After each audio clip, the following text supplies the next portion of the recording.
and welcome to this episode of Built to Last. I am super excited about the couple that we have today. They are basically parents to me. They've known me all my entire life. In fact, the history is a lot, but I'm super excited to have them, and we're going to be talking about marriage, about family life, and the longevity of it as God intended.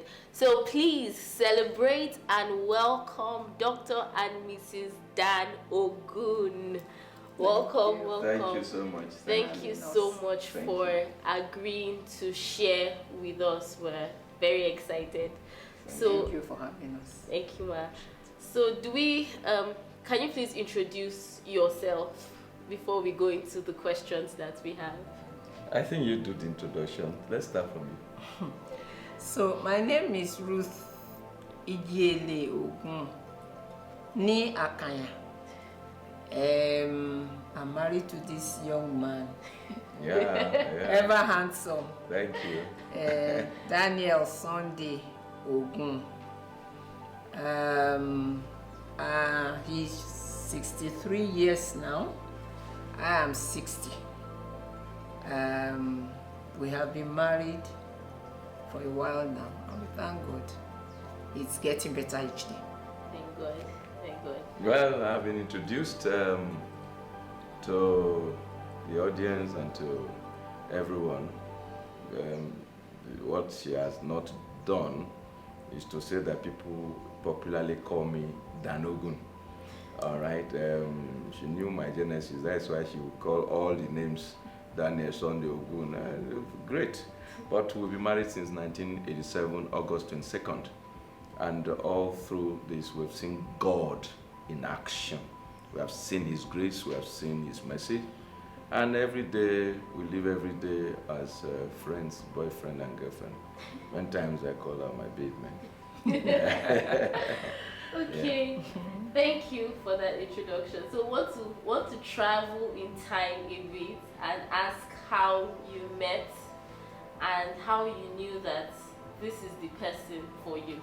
Wow, that is Herculean, but it's not unsurmountable. When I came of age, after giving my life to Jesus Christ, 2nd February 1979, the other most important thing that I was beginning to think about was my future, my career, family. And I began to pray. And of course, as usual, there will be various options. Options because I was involved in fellowship, I was involved in leadership in Christian services and fellowships.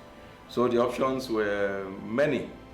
Yeah, but not all that glitters is gold. So I was praying. And I was limited to those around me, those I would normally see often. And until one day, a friend of mine, told me, have I even ever thought about so lady? Then I remember that I'd seen her a few times. But before then, I had seen her in NIFES conference. And somehow, seeing her, she appealed greatly to me. All right? Such that I was distracted whenever we were praying. All right? If we were praying, I would close my eyes. After a while, I open my eyes and see whether she was still there. And that was it. Then there was a conference organized by then Brother Wole K, Moses Arian Shola, called the End Time Army Conference in Ilorin.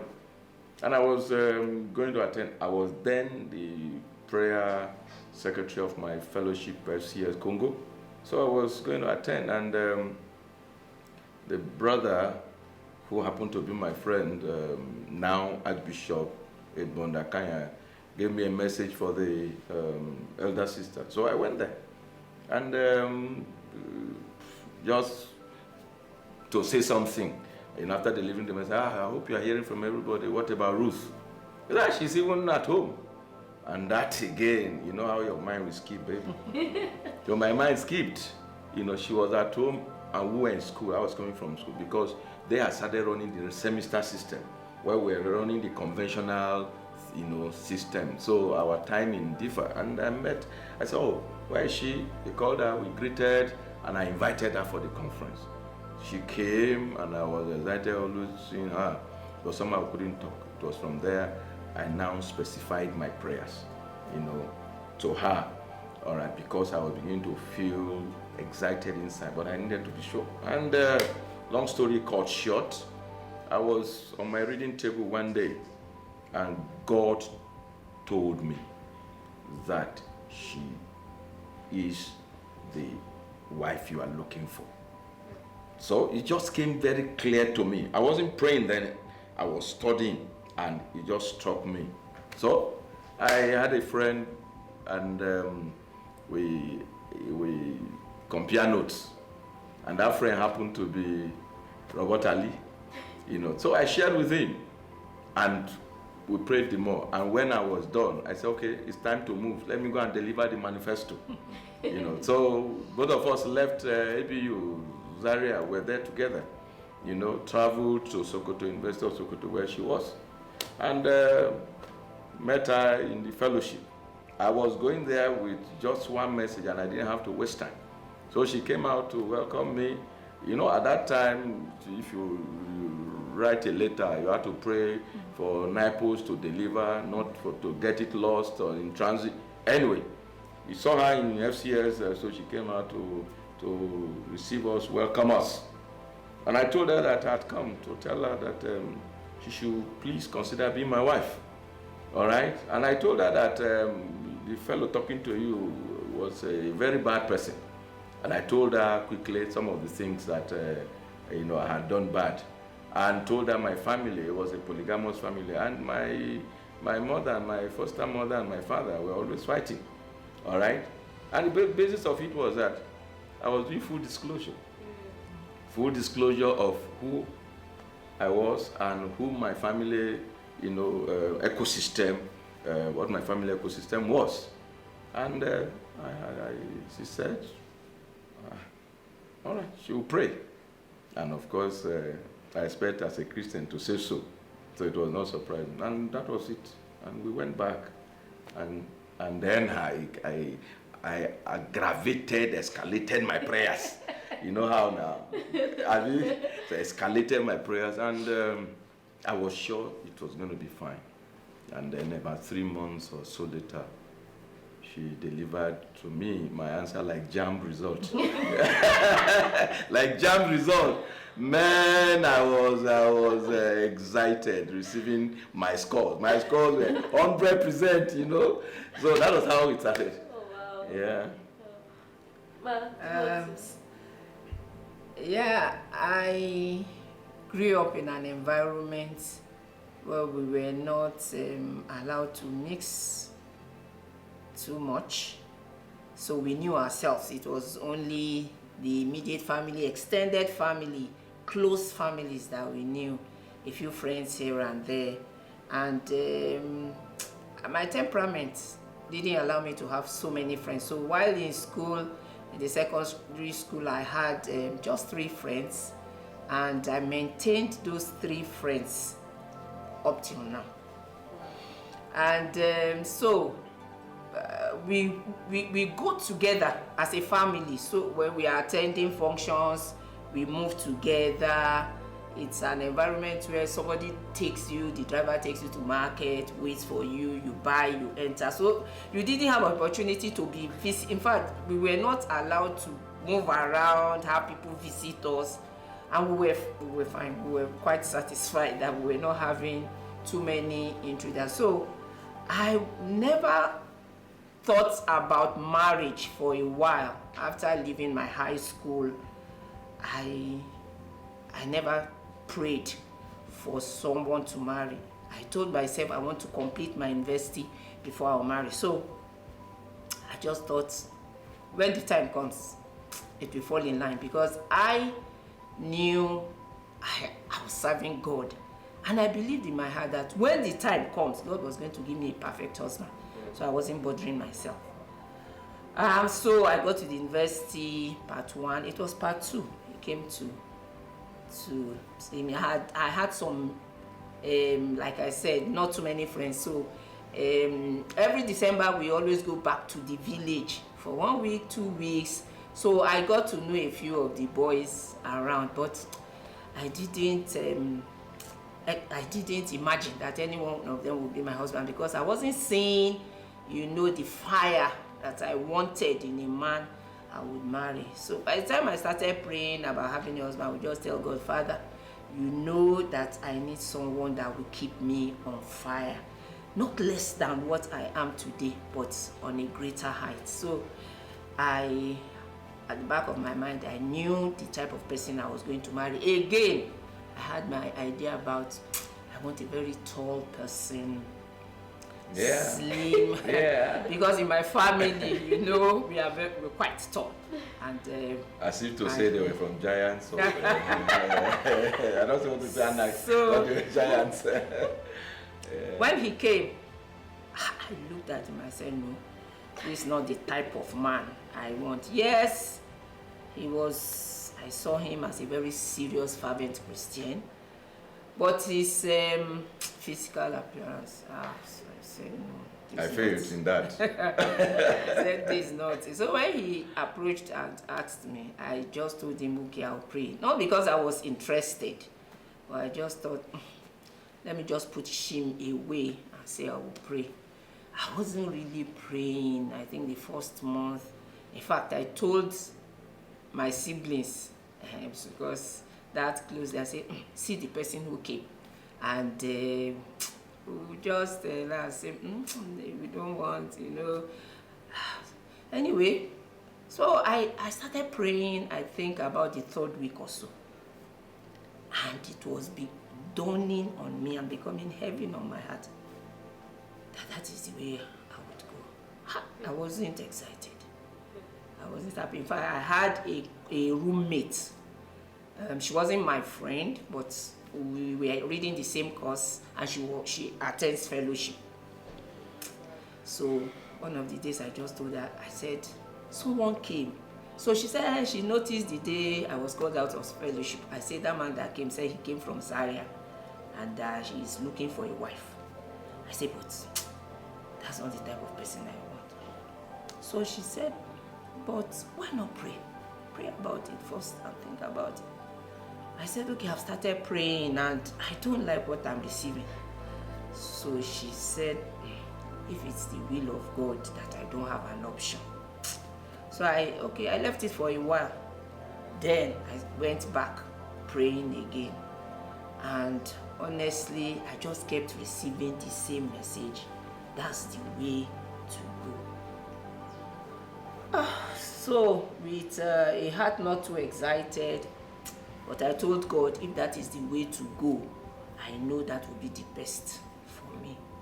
I had so many brothers in fellowship in Sokoto. In fact, we were so knitted. People would even think we were going to get married to each other, but none of them, I didn't think of any one of them being my husband. My mind, it wasn't just a brother and sister in fellowship. So when this one was becoming heavy, I knew, the pointer was that way.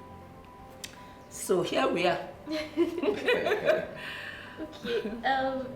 So from what I've heard, Auntie, especially you, when you accepted, you said you were not so excited, but did the excitement start to come the more you got to know him? Yeah. So as we started the relationship, I would correct him here, especially in dressing. It was through her I knew that there was something called color riot. I never knew. For me, any dress was the best dress, and I was posing with them. Yeah. I would just tell him put his tie and his suit with multicolor. I said, no, this is not easy. We are living in an enlightened place, living in Ilorin. He was coming from the village boy, man. So I would correct him here, talk about how to behave and all that. And as we got, talking, especially from the spiritual angle, I got really interested because I saw in him the potential of a person that is filled with the presence of God. a person that loved God so passionately, because everything we'll be talking about will go back to Bible. Each time we're conversing, we would always do Bible study and do prayers before we even talk about. So every time we met, we will do Bible study, we will do prayer, and it was something that was also igniting the fire in me. So I was saying, this is what I wanted, not minding the physical appearance, and gradually I started accepting his personality, who he was, and all that. In fact, when I first told my elder sister that the person that is coming to me is coming from such family, polygamous, she said, going from this kind of environment to a polygam, are you sure? I said, go and pray again. So I took it upon myself again to pray. And God confirmed. And through his word, each time we met, we would be studying scriptures that directly will be speaking to us about our relationship, how to grow in the relationship to marriage. And each point, at each time, it will tell us about things of our hearts, especially Philippians 4:8 was our favorite. So whatever things are pure, whatever things are lovely, whatever things are holy. So we kept thinking about things positively. So we say, okay, so we think that we are nothing now, we are just ordinary, but that God was taking us somewhere. And I got to love him more, appreciate him, and became proud of him. Initially, I want to introduce him more. He will come around and say, this brother, OGUNS. I will not, but after a while, I started introducing him here and there. Wow, there's so much that is inside this story that I want to bring up, but let's stay the course. But I want to still ask on something that Uncle said when you talked about when you went to see her and you told her everything from your past to your family. I just want to ask, on your own side, why exactly did you think it was important to let her know that early? Yeah, especially because if she did not agree. Yeah, for me, that was my testimony. I gave my life to Christ 2nd February 79. That was my testimony. My past was my testimony. My present is my testimony. My future is my direction. All right. So for me, it didn't matter the perspective or the thinking of anybody about me. So here was a lady I was wooing into a relationship of marriage, not a boyfriend-girlfriend relationship. That was not what I was interested in. I wanted a wife. And if I wanted a wife, I should be able to tell the wife who my own person. All right. So it was so that it can help her take an informed decision. Not a situation that, well, you came, I didn't know this. All right. So if she was going to say no, let her say no because she had enough information to say no. All right. If she was going to say yes, let her say yes because she had enough information to say yes. In fact, I even named some of my girlfriends because in future we will meet some of them. So, as it turned out in future, after we had begun the relationship, because I was a people's person, I'm a people's person. Indeed, many girls all around. So, and at that point, I had become leader in the fellowship, prayer coordinator of the fellowship. People would come around me, everything, girls. So, in future, and the future came, so if I mention this is hope, she will remember I mentioned hope. This is also person, she will remember I mentioned. So that healed me of every stress of explaining. At each point I met somebody, oh sorry, it is so person. No, I wanted to make sure that we have a highway of easy relationship. Yeah. And Auntie, was there any point where because I speak with some young ladies and they have the issue of letting, how do I explain this, like trusting again. So maybe this person has presented the past to you. How were you able to look past where he's coming from to trust that this is not his past I'm getting? From the point he told me everything about himself, I knew that this is somebody that will be truthful. So as we went along, I had occasion to visit him in school in Zaria, and of course so many sisters all around, but I didn't have any doubt in me that he was sincere about me.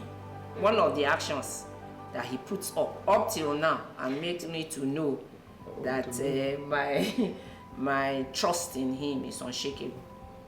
Immediately any sister comes in, he will introduce me and say, this is Ruth Ogun from University, my fiance.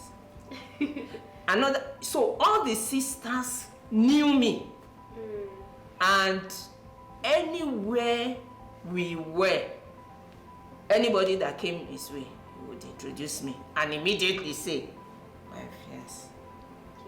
So that gave me enough confidence, and I didn't have any reason to doubt him, and it has continued up till now. In fact, I tell him most times that please, because I wasn't the outgoing type. Like, in fact, he has made me to be really outgoing these days. I used to be very reserved. I had very few friends, not relating with too many people. But he had in fact, up till now, if we go to petrol station, my husband will joke with petrol attendants. I will be telling, what are you saying with this petrol attendant? He will say, in the process, you may witness and say, are you born again and all that. But he would joke with everybody, granola seller. So initially, I was getting angry because must you talk to everybody? Must you just joke and play with everybody? But I got to see that is him. So in order not to stress myself, I just keep calm. I will smile if I can smile, if I can't smile. But I get to know that is him. So we have gotten along. I think I too have joined and his job now as a pastor wasn't the situation. So I have to also... Or betters the situation. Yeah. So I have to... And one thing that she might not then have known was that, I had spoken so eloquently about her even before she came. So everybody knew her, and I had a friend, we're doing the same thing together, one term, Anzenge, all right? He was madly in love with his babe. I was in love. So anywhere her photograph was on my table. So sisters come, men, I spoke more. So it was not difficult to introduce her. If they say, Ruth, and so it was easy to get her introduced. Okay. Wow. Thank you for sharing that. So you've been married for about 35? Yes. Yeah. 35 years. That's a long time. That's a long time. What has, in summary, I know it's a long time, but what has marriage been like for you, especially maybe the early days, finding your footing and learning about each other? How has it been?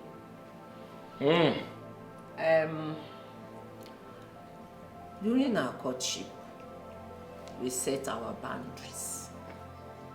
We already had a plan of what we wanted in marriage, how our marriage was going to work out according to the plan of God, who will be involved in our home, what was going to be our attitude to our parents, what our relationship with our parents was going to look like. We discussed that while we were courting.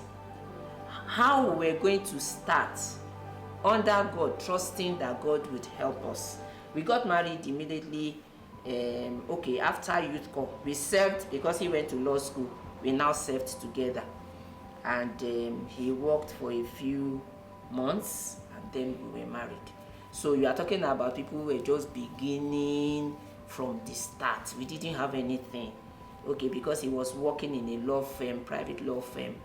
They got us an accommodation, so we had an accommodation, but we didn't have furniture.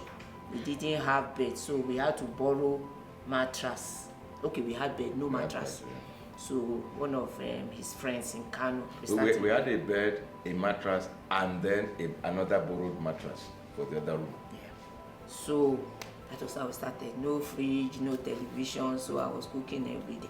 But that we had set, we had told ourselves we were not going to depend on anybody. It was like I was coming from a family that was affluent, but we told ourselves no one was going to take the glory for our upcoming marriage and for our growth in marriage. We were going to depend on God, and that's exactly what we did. So God just helped us.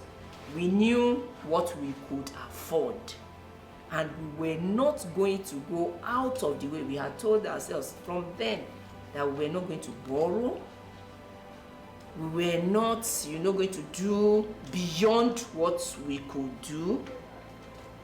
I had to adjust because from the background I was, but knowing that we were starting and this is our home and this is our family, I had to, adjust and then begin to live according to our ability, our capacity. I didn't even have a job for a long time. He was being paid some small money. Sometimes we would eat a meal and we don't know what next meal, how it will come. Sometimes we won't go to church because we don't have transport, and we were not going to ask anybody. We would do our church at home, two of us. When the children started coming, but God had been faithful. God kept, at each point, God just kept surprising us. So we were starting small, but we had some friends. That time we were in full gospel, and then we were attending New Generation Church. A one-man church. And from church, from the environment we were living, and from full gospel, people would just come and say, brother and sister Ruth, we are just passing and we said we should greet you, have this. Oh, brother and sister Ruth, we do that. They will just some will bring food and all that. So we just started like that. In fact, I remember when my mom came visiting, she was asking me, she wanted to know, how are we living? What's going on? I said, Mama, when you got married to my father, did anybody disturb you? She said, how? I said, well, they are asking you the same questions you are asking me now. She said, but the way I'm seeing you since I came, I'm not seeing you people the way. I said, Mama, don't worry about us. God is in charge with us. And honestly, we didn't allow our relatives to know what was going on. So when it's my mother that is visiting or any of our relation, he will be the one to present and say, on behalf of my wife and I, this is what we have to give. So they came to understand that we would have discussed. So there was no secret. So I won't give you money and then you call and say, hey, brother, please give me money that I will not know. We will discuss it and agree. This is how much we are giving, and then I will be the one. So it has helped us so perfectly as we grew up in marriage, and that has really stabilized us financially. So we don't stress ourselves. If you call and say you need 10,000, we will tell you, oh sorry, including our parents. We say sorry.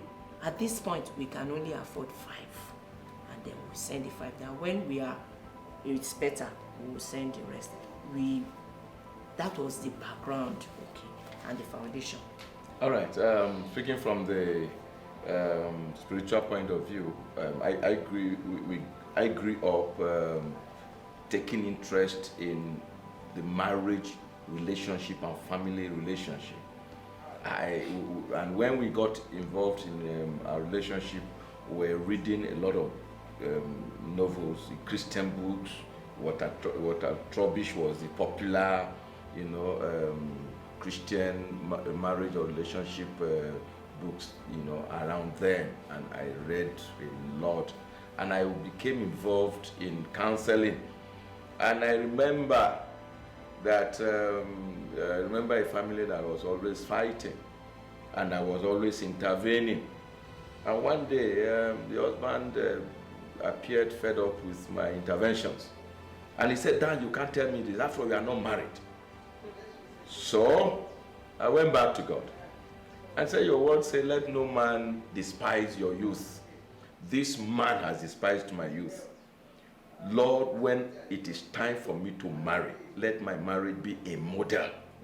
All right, so that was a motivation. It was an incentive, for me to ensure that our marriage worked, that I did everything for our marriage to work. So once I had prayed, and by the time we started a relationship and we had married, 5 years down the line, they were still fighting. And one day I had occasion to intervene. And I asked him, I said, "Sir, 5 or 7 years ago, you told me that I could not have counseled you in marriage because I wasn't married. Now I've been married for about 5-7 years. Do you still hold that opinion?" He said, "Well done. Ruth is a good woman." And I said, "No woman, no human being is born good. That for marriage, it is how you lay your bed, how you make your bed that you lay on it, all right? It is your wife becomes what the man makes her to become." And that is it. So it helped us through the marriage. We started with a humble background, and the point was simple. The lessons we learned then was the lesson of faith, because at each point God met our needs, and that has helped us. We don't compete with people. We don't, somebody, there was a time some of my pastor friends wanted to go on 5-country tour, holiday, and they believed that we had the money and wanted to conscript me.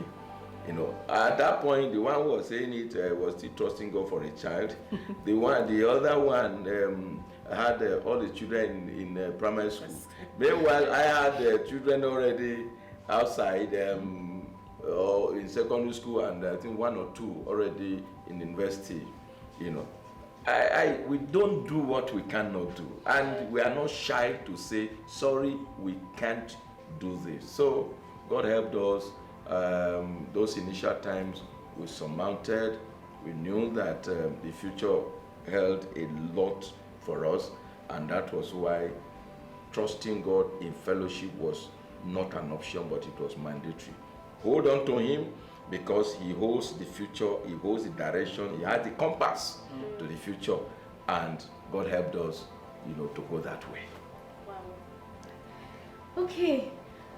The name of this series is Built to Last, and one of the main reasons is because in my generation now, everybody wants to up and leave.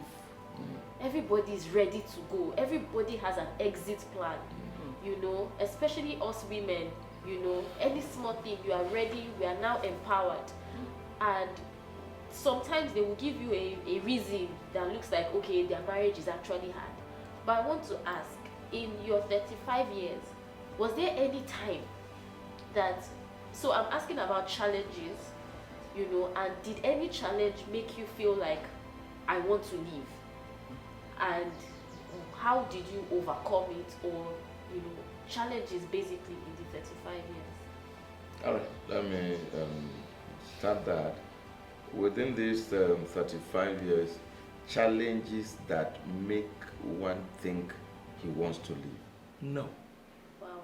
Because I went into this marriage with no exit plan. I didn't think for a moment that I would one day go back.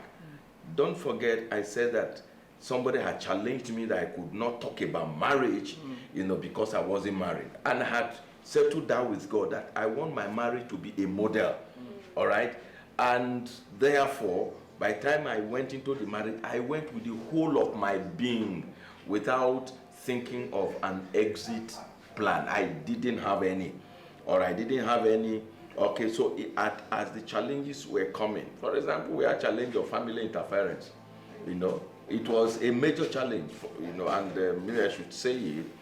Here was, at that time, inexperience also, affected us. Our house was like a local government headquarters. All right. My mother came because we just had a baby. So Kwato was just born. So my mother was there, and then we had about 4 people who were looking for job. We were in Makodi looking for job, looking for admission. Then I had my eldest brother who came on transfer, and then my immediate elder brother. So that was the environment, and we were stressing ourselves. I was then a magistrate. I wasn't taking bribe. All I was doing was that little thing that God was. Well, we also went into farming so that because in Benue it was easy to farm. So we had a large yam farm, we had vegetable farm, and then maize. We had. By the time the harvest came, using it was money plenty. So everybody in the house could eat 3 times, 3 square meal, and were using what? Because I was a teacher then. How much was a teacher? Our reward was being reserved for heaven. So anyway, there was challenge of expectation and all of those. The details, I'll leave the details for another day. But so I was now faced. Your wife did this. Your wife did. Your wife did it. And I knew what she wouldn't have been able to do. All right, that she did this, no. She did this, yes. All right, she did this, no. And the only yes she did was that somebody said it was expected. He expected that my wife would give him a covering cloth, because he traveled and didn't have that. And my wife said she didn't have a spare covering cloth because her principle, nobody uses her clothes except me. Of course, after that experience, we now have we bought some clothes. So if you are too careless to travel without your covering cloth and towel, we'll give you the one you go, we wash. But the point was that so they called a family meeting. All right, she had gone to bed. And at that family meeting, this one will reel out his accusation, this one will, and all of those. So I thanked them and I said, well, all of this, I don't see how my wife would have done it. One, for my audience, one that might be very interesting to me was that here was she was doing moi, and then the moi was not done. She asked that they should go and put off the gas, and that day they ate moi that was not done. And I asked them a question, because if anybody makes choices or what to eat, I am not just make choices. I make choices, all right? So I asked, did she eat? They said she ate. So I could not imagine how somebody could be so wicked that she will eat what was not done and everything. All right, so I said, okay, tomorrow morning I will ask her, because she had already gone to bed when they called the council meeting of the family. Anyway, by tomorrow morning we woke up, we did our normal prayer first, and I asked her, and she started weeping. All right, so I said, well, my training, crying is not a defense. Address the issues. They say you did this, you did it, and she explained. All right, and I was very satisfied. So I convocated the second meeting, and everybody was there. I had to take a stand. That was the challenge. I'm talking of my eldest brother that literally supported greatly my training. I'm talking about my mother, whom I love so well. She knows, I love that deeply. I'm talking about my elder brother, who at some point also contributed to my education. I'm not talking of my younger ones. All right, so we had to take a stand. And I told them that this home is for my wife and I. If anybody will not be the one to maintain peace, that person can leave. That person can leave. And it's part of the exposure to literature, and training from the scripture. All right, and I had used this even to teach subsequent years. That marriage is like, two people agree to buy taxi. Now we can say Bolt, all right, and then driving, go to the airport, and then the driver comes pick both of us, and then we see Steve on the way, and Steve says, "Can we give you a lift?" Oh yes, and he joins us. So we now have my wife and I and Steve and the driver. Now, if there is quarrel between Steve and any one of us, and somebody has to drop, it can't be me, and it can't be her. Who will drop? The passenger. So every one of you are passengers in this family. If nobody, and after that, they knew that I had taken a stand for. Yeah. And subsequent years, if you don't want dance trouble, leave his root for him. And I enjoy it. Second challenge, family. She will say, oh, other challenges. We went for Christmas in December, family meeting. And they told me that, well, my wife should excuse them from the family meeting. Then calmly, I asked, I said, why? They said, well, I mean, this is our family meeting. I said, well, she's a member of the family. They said, no, she has to leave. I said, very well then. If she has to leave, I leave. But honey, let's go. So we stood up, then we had Sokumba, I carried the baby, and we said, this Sunday, my middle name is Sunday. Sunday! Oh yeah, come and sit down. Because I said, if, for example, my sisters were not in the meeting, we will know that this is meeting for the men. But my elder sisters were there in the meeting. You didn't ask them to excuse you. Then you are asking my wife to excuse you. I said, no. If my wife is not part of this family, I go with my wife. Honey, let us go. She stood up and they called us back and we had a meeting. And my prayer for everyone is that God will raise you to a point that without you, your family can move forward. Because God had given us relevance in that family that they can't, just say go away. Other times, if I was not relevant, say, if you want to go now. But they couldn't have said so. Because God has given us a position of relevance that they couldn't have done without us in that family. So those are major challenges that set the tone, So today, everybody is our friend. Many times my wife will say, it's been long, we sent money to... If she says so, I know that they have reached her, because she has become their friend. And we're doing this in the spirit of Christian, character. We're not offending them. Of course, we know that some women are very hostile to their, husbands, people. That wasn't the case. Yeah. It was an interference of tradition. They wanted to oppress her, as somebody coming into the family. And I said, no, you can't oppress her without touching me. So those are some of the challenges we handled. Wow, I don't know.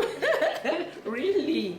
Because at each point, God has really helped us. We have learned to always just pray about every issue. And when it is, it concerns me particularly, I've also learned to pray. I have never discussed with anybody about any issue that was going on with between us. I would mention it if I see that it's not favorable at that time. I'll just allow it to go, and then I would go and pray. And God has been faithful. After a while, maybe 2 days, 3 days, He will come around to say, okay, that is at the earliest time. But these days, we just say it here and now, and then we finish it. But in those days, maybe I would feel, oh, this man is oppressing me, or that. If I say I want to bring it up, he said, no, I don't. I will be quiet. I'll go and pray, and it will naturally, with prayers, God on our side, we will just find out that it's sorted out. We would come around to say, okay, you did this, it wasn't right, we did that, okay, sorry. And sorry is very common to us. So we don't see anyone waiting to say sorry first. Once it is not the right thing to do, he brings it up. Just say sorry. And if I'm the one from the other side, he tells me sorry. So sorry and please, I think those are common words, but they are very powerful in marriage. If we learn to say sorry genuinely, not this sorry type of throwing it back. You say I should say sorry. Sorry now. That is sorry now, it's not sorry. So be sorry when you have gone wrong. And I think it is the attitude also that God expects that we have as believers, that when you have gotten wrong, you just confess and say, I'm sorry. Because we are not perfect. And God knows we are not perfect. The Bible says He understands our frailty. He knows that we are human. So if we understand from that point of view that my husband is not perfect, I am not perfect, we are all working towards perfection, it will help us a great deal. So at no point have I ever thought that I'm getting out of this marriage. It doesn't matter what was going on. I knew that I'm here to stay. And he will always say, honey, if you tell me, say, honey, if we are joking or we are having, she say, we are stuck. We are stuck to nowhere to go. So we have come to understand that, and we say that very often. So we just know that nowhere else to go. This is where God has put us, and he has been helping us. Thank you so much. So we just have one last question, okay, as we wrap up. But I just want to say from what you have, from this question, that it's important that you both have the same mind.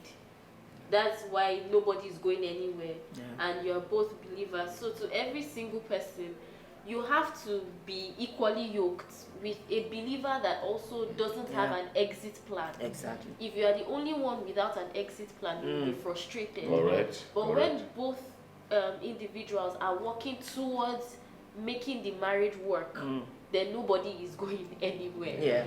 Yeah, so I was going to say and both will now make it work. Yes. And put in as much effort to become intentional in every action you put up in your home just to make it work. Yes. So I know that you're both in ministry, you both have careers, and then family as well. And especially for younger families like mine, I'm asking for myself. You know, what can you say to us on how to balance this so that ministry and career doesn't take over your family and there's no time for family? Planning is very important if you are going to make success of putting the three for us women. So you are a woman at home, a mother, a wife, and then you are a career person. Then for me, I'm a pastor's wife and also a pastor. So planning gave me the opportunity to plan, to say, okay, this week I know I will be very busy. If, for example, we are going to have meetings, we are going to have conferences, I will know that that weekend or the weekend before, I would just act, I would go to market on so day, cook my meals on so day, get the children. That time they were still, I know that, okay, they are going to go to school, so I get their things ready, you know, for the week. That was how I was running. So I run for a week. If I'm aware, you know, we travel a lot for conventions and all that. If I know I'm going to travel and I know I'm leaving the children at home, I know that this week that we are preparing to travel, I will do my shopping. I will cook plenty. I will just stress myself that week and cook as much as I can, put in the freezer, so that when I'm away, no one will be hungry. My husband helps me a lot. Sometimes I will come back with her and we'll be asking him, this is what I'm writing on. Because I do a lot of writing. I was in the program department, and so we developed so much proposals and also, and then we are working with partners, and every day you have to attend a meeting here, meeting there, and all that. I'll just come back and tell him, I say, please help me, give me an idea. He will just write up something, or he will be dictating, I will be writing.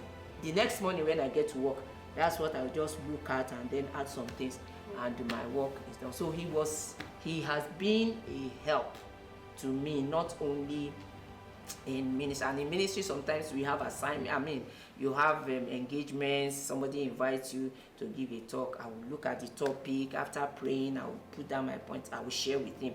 I say, these are the things happening. He will tell me, okay, add this, add that. And God has helped me. So I didn't have any problem at any time. I didn't have any issue with any of my organs, even as a growing up officer. Nobody gave me any query any day that, oh, you didn't come to work, or something was disturbing your work, or your church is disturbing your work. I didn't have that experience because I learned very early to plan out my time and to work according to plan. Well, and it became much easier after the children had left the house. Now they are on their own, and we don't even eat 3 times again. All right, so we take breakfast. The next meal we are taking is in the evening. All right, because we would have gone out to work, and then we come back, evening is already laid out, and so on and so forth. And in the house, everybody is doing something. All right. When I eat, I take my plate, I go and wash it. I will go and wash my plate and then set it. Sometimes she wants to take. The only time she comes in to harass me is that I'm wasting her soap. All right, so she prefer to do it herself. Otherwise, all of us, when the children, everybody, you don't just eat and leave the plate for somebody to come and wash. We go, we wash, clean up the kitchen and everything. All right, so I think that's as far as work is concerned. Sometimes when the children were younger, they will mimic how I preach. I say, okay, you stand on the table here, and then they will mimic how we preach. And then at some point, when they had grown in a bit more, we'll go out together. When I had ministrations, sometimes I will ask them to sing or give testimony. So they were getting involved in church, and we made sure that they found space in the junior church and so on and so forth. That is the best we could do. We prayed together, and there was a time we even asked them to fast to 10 o'clock or something, there, to teach them how things go. They see us pray, we do our devotions together. And in the house, we, mommy and I are not the ones that do devotion. Each person has a date. For example, I take Monday, she takes Tuesday. When Sokomba was there, she took Wednesday. Sokomba to take Thursday, like that, So they will take it, we will contribute and pray together, and that is how all of us, we grew up. I think God has helped us to maintain some balance. We can't say perfect balance, but somehow, He has helped us to do what, we could do as much as it was possible to do what we could. And I think the word not yet perfect, So each day we keep learning. We always say that once you stop learning, then you start dying. So the learning process continues each time. So when you see a gap, prayerfully we try to fill it up. Next time we will not repeat the mistake. And from the experiences we have had, we keep learning, and God is helping us. But honestly, in marriage, there is nothing like, oh, we are there now. There's no time to say we are there. Each time you keep learning. We keep even learning from younger people. Even our children, when they come around, those of them that are married, we still learn a thing or two from them. So everyone should be open to learning positively, learning godly virtue. Something you must always add, to what you have. Like the Bible says, 2 Peter chapter 1, it said we should keep adding. So we keep adding each time. If you want your marriage to get to that perfect end, keep adding. And God will always give you the desire of your heart. And there's nobody you can learn from. Recently, because we had visa issue and couldn't go to help Sokwan Shea after her delivery, we will call, how are you coping? Fine. So one day he said, no, Daddy, he's not coping. No. So I said, how am I thriving? Oh, that was what we learned. That was a new word we learned, They say coping has a negative connotation. They say, okay, sorry, how are you coping? And how are you thriving? You say, Daddy, we are thriving well, and things like that. Thank you, sir. Thank you so much, ma. So the last word, any last words, but particularly to parents. I love that we've already talked about, parenting in this previous question. But last word, any last words you have, and then particularly to parents and marriages. But mine is the tendency for us parents is that we never see the children as having outgrown children's nest. All right, we always see that 18-year-old boy, 17-year-old boy as a boy of 5 years and 5 years old, and you want to treat him or her the way we used to treat, not knowing that there is a transformation. And I have told parents, even yesterday we were discussing with a few of them, one of the mistakes parents make is that you want to take away the youthfulness of the youth from the youth. All right, you want to, but you have your own growth stages. All right, so many times you want to take. I will give you an example. You want to take away the time. When I was younger, I used to keep afro. All right, used to keep afro and keep beard like Steve. Steve has reduced his own now. Used to keep afro and like my cameraman, like that. All right, and I was serving God. When I was doing that, I was a prayer secretary in the fellowship. So I wasn't sinning by keeping afro, and I was fine. Of course, the children saw some of those pictures. So when they started keeping their own, all right, I left them. A parent called me one day, I was campaigning in politics somewhere, and called me, said, "I've just seen your son, with afro, and why are you all?" I asked him, I said, "What?" He's a pastor. I said, "What is wrong with it?" He said, "You didn't see anything wrong with it." I said, "No, absolutely nothing is wrong with that." And as the years rolled by, one day they went to cut their hair, because we do that together. But many times, under 7 minutes, they have finished my own cutting. Their own can take the next 30 minutes, they are doing this, they are doing that, they are doing that. So I will be patient with them, and they always want us to go together because I will settle their own bill. And their own bill usually is higher than my own. All right, but we did that. But one day they just went, I couldn't go with them, and they came, all of them, they had. I said, "What happened?" They said, "We are tired." Now I allowed them to have their youthfulness, all right? So I was not forcing it on them. So please give space to the children to express themselves. Once it is not a sin they are involved in, leave them. They will outgrow that. Just direct them in the way of righteousness, not minding some of the youthful exuberances, because that is why they are still who they are. God help us in Jesus' name. Amen. I would just add by telling parents, befriend your children. Make your children your friends. Don't let them be like an outsider. Don't let them feel that they are not being heard, that you are pushing your own thoughts down their throats. Allow them to tell you how they feel, what they feel, and what they want to do. And then come discuss with them. Just be at a round table, like we always say, with the children. I told them, I said, you will be surprised the knowledge and the capacity of these children. They are young, but the Bible says that out of the mouth of babes and suckling, God has ordained strength. So strength is in these children, and we always pray as parents that our children should be greater than us. If we are praying that, then you should know that there's something in them that you need, even though you are older. So you have experience, but knowledge is very powerful. So let's open ourselves up, discuss with our children, befriend them.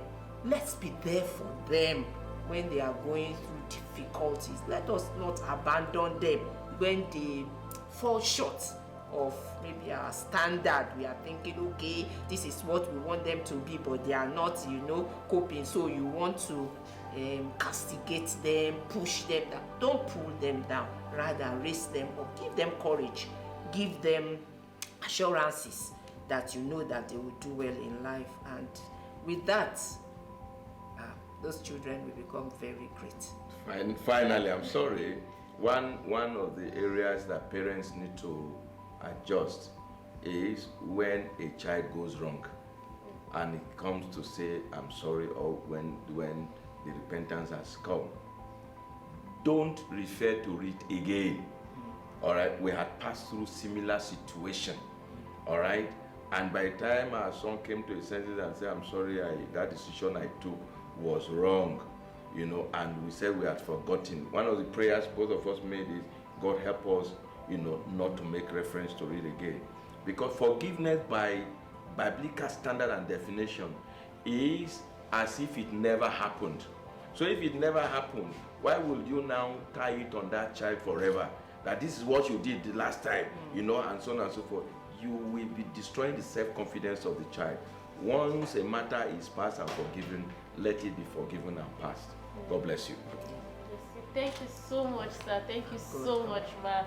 Thank you for this time. I'm sure we had an amazing time learning. I learned so much. So till the next episode, please appreciate our guests and see you in the next episode of Built to Last. Bye. Bye.